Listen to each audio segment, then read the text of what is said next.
पूज्य गुरुदेव को प्रणाम। सभी अभ्यासी भाई बहनों को नमस्कार।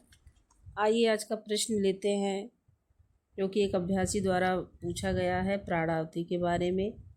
शायद ये प्रश्न हमारा भी हो सकता है। तो आइए दादी ने किस तरह से उत्तर दिया। तो प्रश्न कुछ इस तरह से कि मैंने आपको कहते सुना है कि वह कृपा वह कर सकती है जो कई 100 प्राणाहुति भी नहीं कर सकती। जैसे कि ये किसी अलग स्रोत से आ रही हो। ये इतनी शक्तिशाली क्यों है? हमें पता है कि आनंद की अवस्था अधिक पवित्र और सूक्ष्म है और कभी कभी हम इस अवस्था में हो सकते हैं, लेकिन इसका यह अर्थ नहीं है कि कृपा बरस रही है। क्या इसे आप विस्तार से समझा सकते हैं? दादी ने कहा कि मैंने जो प्रयोग आपको पहले भाग में करने को दिया था उसका उद्देश्य केवल कृपा और प्राणाहुति के बीच का अंतर जानना था। क्या आप उसे सामने से क्षैतिज रूप से हृदय की ओर आता महसूस करते हैं या आप उसे ऊपर से आता महसूस करते हैं? क्या आपको कुछ भी महसूस नहीं होता या यह आपके अंदर से आती है? वह भी सत्य होगा क्योंकि निस्संदेह स्रोत तो बाहर ही है, स्रोत तो अंदर ही है। इस प्रभाव की दिशा बाहर से हो या अंदर से, सामने से हो या ऊपर से या फिर चारों तरफ से, वास्तव में बहुत सी बातें दर्शाती है। मैं चाहूँगा कि दिन में भी जब आपकी आंखें खुली हों आप सतर्क रहें और ध्यान दें कि किस तरह प्राणाहुति आपको चारों तरफ से घेरे हुए है, या सामने से हृदय में प्रवेश कर रही है या ऊपर से उतर रही है।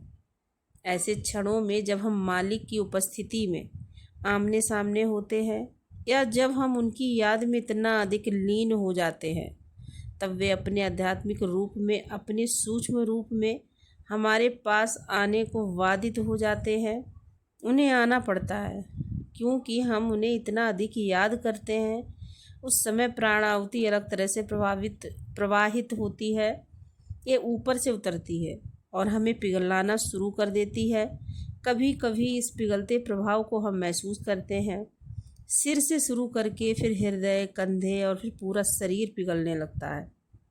यह कृपा है जब यह सामने से सीधा हृदय में प्रवेश करती है। आप कह सकते हैं कि यह प्राणाहुति है। यह हमेशा सत्य नहीं होता, लेकिन 99% होता है। प्राणाहुति के बिना कोई भी सिटिंग नहीं होती और इसका उद्देश्य बहुप्रयोजन होता है। पहले कल्पना कीजिए कि एक व्यक्ति है जो चल नहीं सकता, उसे एक छड़ी की या बैसाखी या व्हील चेयर की आवश्यकता होती है। उसी तरह जब एक व्यक्ति अपने मन का नियमन करने में या अपनी चेतना के विभिन्न स्तरों को भेदने में असफल रहता है, तब प्राणाहुति की उच्च चेतना की ओर से उसका मार्ग प्रशस्त करती है। चेतना के इस मार्ग में वह अपने स्वयं के प्रयासों द्वारा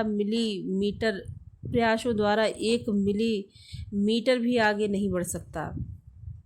अतः प्राणाहुति हमारी चेतना के लिए एक छड़ी या बैसाखी का काम कर उसे एक दूसरे आयाम में पहुंचने में सहायता करती है।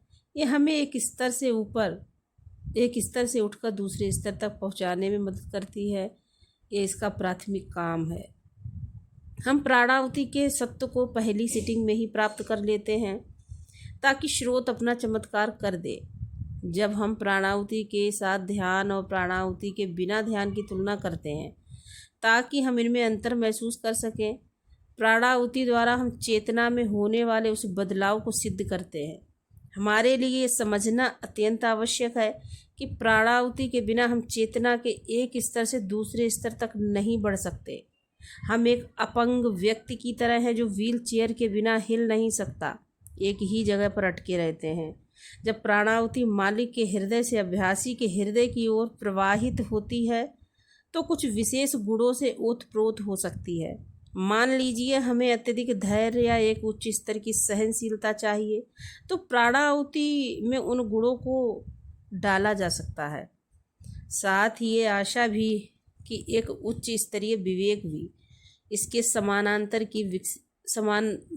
ही विकसित होगा, क्योंकि विवेक और सहनशीलता साथ ही साथ चलते हैं। तो प्राणाहुति को किसी गुण से अनुप्रेरित करना यह दूसरी चीज़ है।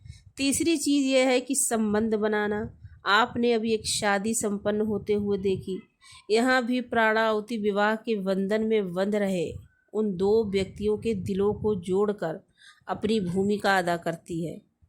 संबंध कई स्तरों पर जुड़ते हैं। दूसरा उदाहरण यह है कि जब हम अपनी परिचायक सीटिंग लेते हैं, तीसरी सीटिंग में मालिक और अभ्यासी के बीच एक संबंध स्थापित होता है।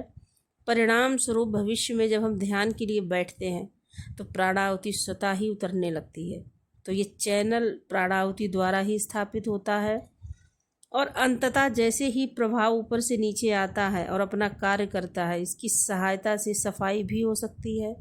हम सफाई के समय जानबूझकर प्राणाहुति नहीं देते, क्योंकि जैसे ही हम 2 या 3 काम एक साथ करते हैं हमारी इच्छा शक्ति क्षीण हो जाती है, लेकिन सफाई प्राणाहुति की मदद से की जा सकती है।